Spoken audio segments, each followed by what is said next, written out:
My name is Mara. At 9:11 a.m., a constable from Inverness called. They had found my mother barefoot outside a petrol station in a whiteout. No coat. New bruises. She would only say my name. When the call came, I was making coffee, watching the frost crawl up the kitchen window. The voice on the other end was calm but unfamiliar, that steady, practiced tone officers use when they're trying to sound like they've got control over the chaos they're describing. He said my mother's name, then paused, as if waiting for me to confirm that I was the right person to bear what came next.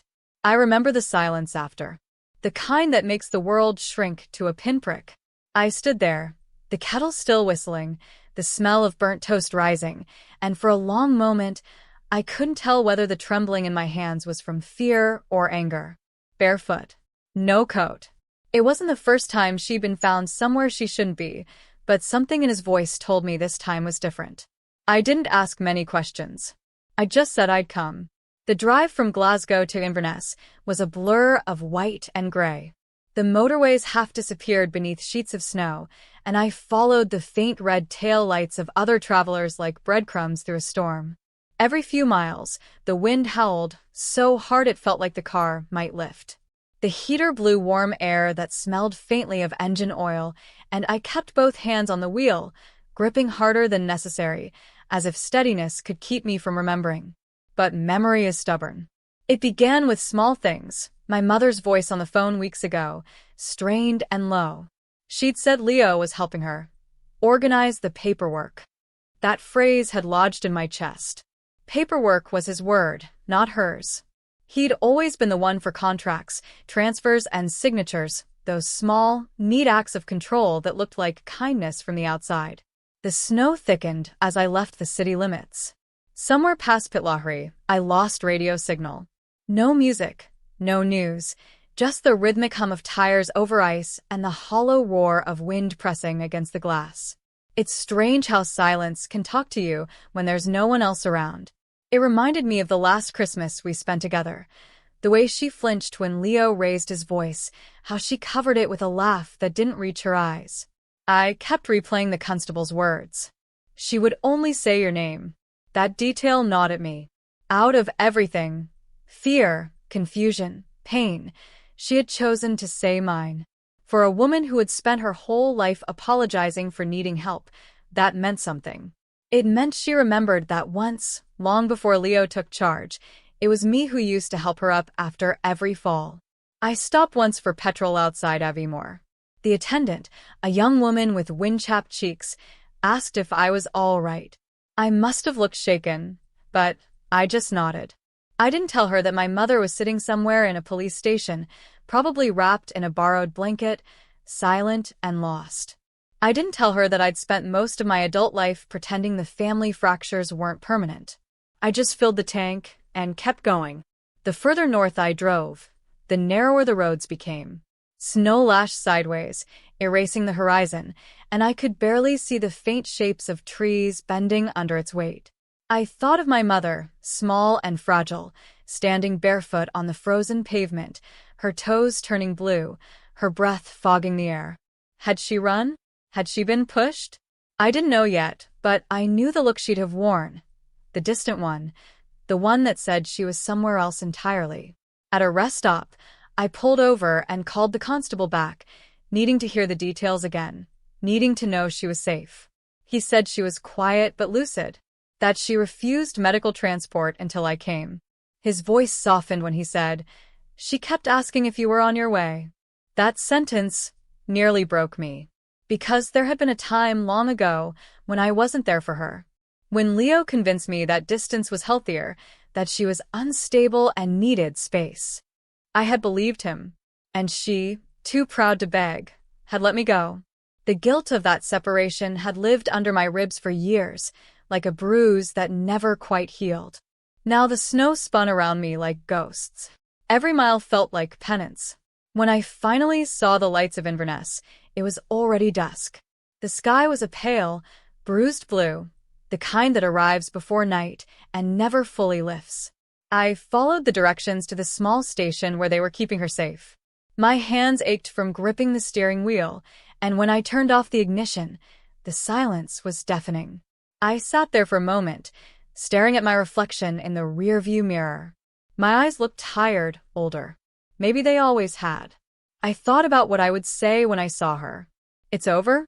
You're safe now? I'm here? None of it felt enough. When I finally stepped into the station, the warmth hit me like a wall. I saw her immediately, wrapped in a borrowed blanket, hair tangled, face pale as parchment. But it was her eyes that stopped me. Not fear, not confusion. Just recognition. The kind that sees straight through apology and time. "Mara," she whispered. And for the first time in years, I didn't hesitate. I went to her, took her hand, and said the only words that mattered. "I'm here, Mum. You're not alone." Outside, the snow kept falling, soft and relentless, erasing the road behind us, but for the first time, I didn't look back. At a cheap motel, I wrapped her wrist. The motel smelled of damp carpet and bleach, the kind of place where the wallpaper curled at the corners and the radiator moaned like it wanted to sleep too. My mother sat on the edge of the bed, her eyes fixed on the muted television that showed nothing but weather warnings. Her wrist was swollen, a purple bloom spreading under the thin skin. When I touched it, she winced but didn't pull away. I had bought a small first aid kit from the petrol station on the way in. The gauze felt rough in my hands, and I realized I hadn't done this since childhood, bandaging her after one of her falls. Back then she always said the same thing. "I'm fine, Mara. Just clumsy today."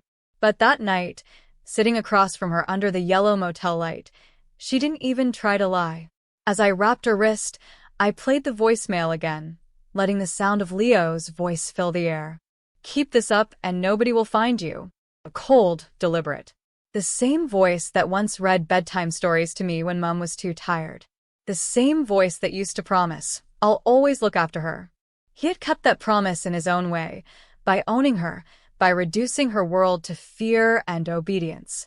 I had suspected it for years, but suspicion is easy to bury when it's wrapped in family loyalty. Love makes excuses until the evidence becomes undeniable.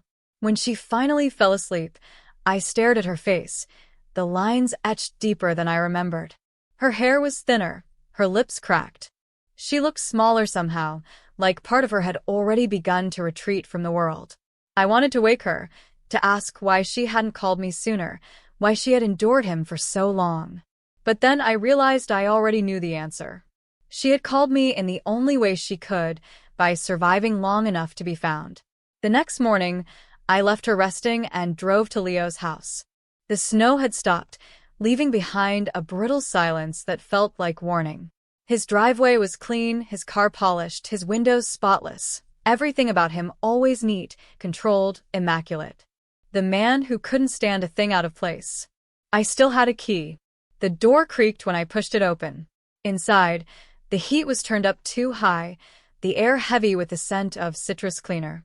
I walked slowly through the hall, every surface gleaming, every photograph staged to perfection, him and Rena smiling in curated harmony. Not one picture of Mum, not even an old one. In his study, I found what I wasn't meant to see. The deed transfer. 2 months old. Her name scratched out, his signature crisp and precise. He hadn't even tried to hide it. Control disguised as caretaking. Ownership dressed as protection. The realization left a metallic taste in my mouth.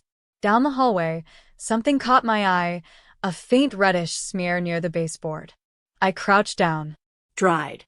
Old. Blood, maybe. It was the neighbor, Mrs. Duncan, who confirmed it when she came to the fence while I was leaving. She fell. "Poor thing," the old woman said, her voice trembling. "He told me it was nothing but there was blood. On the kitchen tiles. He scrubbed for hours after." Her words twisted the knife already in me. I thanked her and left before she could say more. I didn't trust my voice not to crack. Back inside, I searched the house again, moving slower this time, letting instinct guide me. It was in the nursery that I found the baby monitor, a leftover from Leo's brief attempt at fatherhood before Rena's miscarriage. The device blinked faintly, forgotten on a shelf. I turned it over, noticed the small slot on the side, and pulled out the micro SD card. I don't know why I expected nothing. Maybe because part of me still wanted to be wrong about him. But when I played the footage on my laptop back at the motel, there was no room for interpretation. The image was grainy, slightly tilted, but clear enough to tell the story. The room, the kitchen, my mother's soft cardigan. Leo's shadow cutting across the frame. His voice, sharp and venomous. Then the movement, his arm, fast, brutal. The sound of her body hitting the floor. I covered my mouth, but the gasp escaped anyway. And then Rena entered the frame, her silk robe brushing the tiles. She looked down, paused, then stepped over my mother like she was nothing more than a pile of clothes left to be dealt with later. The coldness of that small gesture hit me harder than the violence itself. It wasn't shock, it was contempt. I replayed the clip again and again, trying to find some trace of hesitation, some sign of regret. There was none. The cruelty was casual, practiced. When Mum woke, I didn't tell her what I had seen. I just said, "We'll take care of it." She looked at me, confused but trusting, and I realized how much power lived in that trust. For the first time in years, she was letting me lead. That night, I sat at the small motel desk with my laptop, the baby monitor beside me like an artifact of betrayal. The world outside was quiet, snow muffling the traffic, the walls thin enough that I could hear the couple next door arguing softly in some other language. I stared at Leo's message on my phone. "Keep this up and nobody will find you." He was wrong. I had already found her. And now I had found him too. I uploaded the files, filed for emergency guardianship, and asked the court for a restraining order. By the time I reached the courthouse that morning, my hands were trembling from too much caffeine and too little sleep. The snow had turned to slush, streaked with mud, the kind that sticks to your shoes no matter how carefully you walk. My mother stayed behind at the motel, wrapped in the coat I'd bought her, her eyes distant but calmer. I told her I'd handle it. She nodded, as if she knew this was something I'd been walking toward my entire life. The clerk at the front desk barely looked at me when I handed her the documents. She just stamped each page, the sound sharp and final, like a judge's gavel in miniature. Filed for emergency guardianship. Restraining order requested. The words looked sterile on paper, so small compared to the reality they represented. I wondered if Leo ever imagined I'd learn the language of law, of evidence, and petitions. He'd always thought emotion was my weakness. But now, that same emotion had sharpened into something far stronger, a steady, deliberate kind of rage. When I uploaded the video files, my hands hesitated for just a second before clicking submit. Watching his violence play out on that tiny monitor had already broken something in me, but pressing that button rebuilt it into steel. I was done protecting his reputation. I was done protecting the illusion of family. The next day, my phone buzzed nonstop. Leo had called a press conference. Of course he had. My brother didn't fight battles quietly. He fought them in public, where charm could do half the work. The man who once couldn't be bothered to visit our mother on her birthday was now standing under bright lights, speaking of compassion and care and my supposed estrangement. I watched the live stream from my laptop, the same one that held the footage of him striking her. He looked immaculate. Navy suit, polished shoes, the golden boy of Inverness, his voice smooth as syrup. He said he'd been trying to help, that our mother had been confused, that I had been distant for years. The reporters nodded, pen scratching, recording every word. It was masterful, really, how he made cruelty sound like devotion. He knew exactly how to twist the story. To him, truth was malleable clay. You could reshape it with enough charm and confidence. But the universe, I've learned, has a taste for irony. Halfway through his speech, one of the reporters' phones buzzed. Then another. Then another. Their murmurs rose like a tide. Something unseen had entered the room, shifting the air.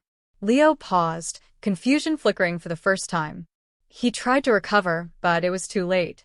The anonymous clip had surfaced online, his voice unmistakable, cold and commanding. "Freeze her out if you have to." I didn't leak it. I didn't have to. Somewhere between the police report and the court filings, someone, maybe a clerk, maybe a conscience, had decided the world deserved to hear it. The video spread like wildfire. The reporters, moments ago pliant, now stared at him as though seeing a stranger. The room shifted, literally, bodies leaning forward, eyes narrowing, pens dropping. He stumbled over his next words, tried to laugh, but the sound rang hollow. I imagined him feeling what he'd made our mother feel, cornered, powerless, exposed. From my motel room, I watched him unravel on the screen. My coffee went cold, my pulse steady. I should have felt satisfaction, maybe even victory. But what I felt instead was quiet. The kind of quiet that comes after a storm, when everything is broken but visible. Later that day, a journalist called me. She asked if I wanted to comment. I said, "No comment," and hung up. I didn't need to speak. The footage spoke for itself, the documents, the bruises, the fear. The truth was already moving through the world, faster than I could. That night, I went back to the motel. My mother was sitting by the window, watching the streetlights blur against the frost. She looked up when I entered, her eyes questioning. I told her softly, "It started." She didn't ask what I meant. She just reached for my hand, and for a moment, we sat there in silence. Two women who had lived too long in the shadows of a man's control, now watching those shadows dissolve. In the days that followed, the press turned relentless. Commentators speculated about his fall from grace, while Rena, ever the silent accomplice, refused to answer questions. Leo's carefully built image began to crumble, his board membership suspended, his clients distancing themselves. I didn't gloat. I just watched. Because the truth isn't about revenge. It's about restoration. Still, late at night, I replayed the moment the room shifted, the collective inhale of strangers realizing they'd been lied to. I imagined his expression then, the moment when his voice, his own weapon, became evidence. It struck me how fragile power really is. One sentence, one recording, one act of courage can undo years of dominance. When the official notice arrived, temporary guardianship granted pending full hearing, I read it aloud to my mother. She smiled faintly and whispered, "I knew you'd come back for me." And though the snow outside had started melting into gray puddles, something in me thawed too. I realized I wasn't the frightened girl who once believed Leo's version of love was protection. I was the woman who had finally stopped asking permission to tell the truth. As I turned off the lights that night, I thought again of that moment in the press room. The way the air had changed, the way the truth had entered like a storm front. The world had shifted on its axis, not because I shouted, but because I refused to be silent. And silence finally belonged to him. The courthouse smelled of old paper and floor polish, the kind of scent that clings to bureaucracy and endings. I remember the fluorescent lights humming above me, too bright, too sterile. My hands were folded around the copy of the video file, as if it were a lifeline. Beside me, my mother sat upright, her posture still too careful, as if any movement might invite disapproval. When they called our case, I felt the air shift. Every step toward the bench sounded louder than it should have. I could see Leo across the room, immaculate as ever, wearing that same faint smile he'd practiced for years. Rena sat beside him, eyes fixed on the floor, her composure cracking at the edges. I wondered if she knew I'd seen the footage. I wondered if shame ever reached her.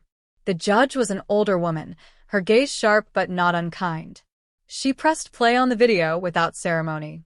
The sound of the baby monitor's low hum filled the courtroom, followed by the sudden crack of violence. My mother flinched at the noise, instinctively pressing her hands together, but she didn't look away. I did for a second because even after everything, seeing it in public felt like exposure, like stripping our private horror bare before strangers. When it ended, the silence was heavier than any sound could have been. The judge's pen hovered over her notes. Then she turned her eyes to my mother and said quietly, "Do you wish to speak?" For a moment, I thought she wouldn't, that she'd stay silent, as she had for years, out of habit, out of fear. But then my mother stood. She didn't look at Leo. She didn't look at me. Her voice was calm, thin but steady. I used to think pain meant love. I do not believe that anymore. The words seemed to fill every corner of the courtroom. Even the clerk paused mid-typing. It was such a simple sentence, but it carried the weight of decades, apologies unsaid, forgiveness undeserved, and the quiet reclaiming of her own story. I felt tears slide down my face before I even realized I was crying. The judge nodded once slowly. Then came the words I had been holding my breath for. Temporary orders granted. Leo shifted, the first real crack in his armor. His jaw tightened, his hands balled into fists. Two officers approached him, their presence firm but professional. When they gestured toward the exit, he didn't resist, but his eyes met mine briefly, cold, unrecognizing. I thought I might feel triumph, but what I felt instead was grief. Not for him, but for the years we lost believing he could be saved from himself. Rena followed, her eyes low, her face pale. She brushed past my mother without a word. I watched her go, and for a moment, I saw the faintest tremor in her hands. Maybe it was guilt. Maybe it was nothing. Either way, I didn't care anymore. When it was over, I exhaled for what felt like the first time in months. Outside the courthouse, the cold air stung my cheeks, but it felt clean. My mother reached for my arm, her hand light, tentative. "You did all this," she said softly. "No," I told her. "We did." That night, I stopped at a small shop on the way back to the motel. The fluorescent lights flickered above racks of winter clothing. I found a thick wool coat, deep navy with hidden buttons, practical and warm. It wasn't expensive, just 28 pounds, but when she put it on, it fit like something meant for her. She turned once in front of the mirror, smiling shyly, as though she'd forgotten what it felt like to look at herself without shame. Back at the motel, while she slept, I opened my notebook. The pages were filled with scribbles, dates, legal notes, phone numbers, but I turned to a clean page and wrote one line. Protect first. Explain later. It wasn't strategy. It was instinct. The kind of vow that rises from somewhere primal in you, the part that refuses to let love be a battlefield anymore.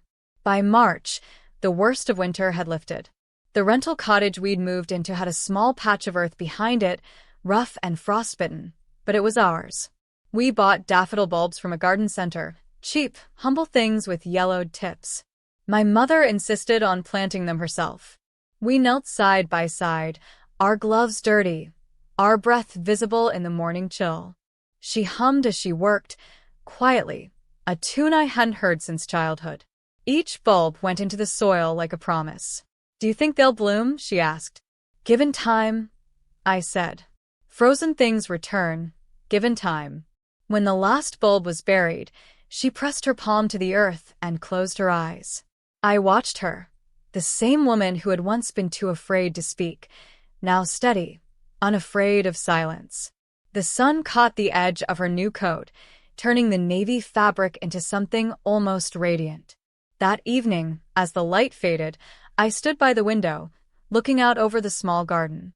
The soil was dark, the air sharp, but I could already imagine the green shoots pushing through when spring came. Inside, my mother was humming again, making tea, her movements unhurried. The house was quiet, not the heavy, fearful quiet of before, but a gentle one, like a held breath before renewal. For the first time in a long time, I felt something like peace. Not triumph, not vengeance, just the fragile calm that comes after surviving. And though I knew there would be hearings ahead, and paperwork, and the slow rebuilding of trust, I also knew we had crossed the hardest threshold. We had chosen ourselves. Frozen things return, given time. And so, it seemed, did we?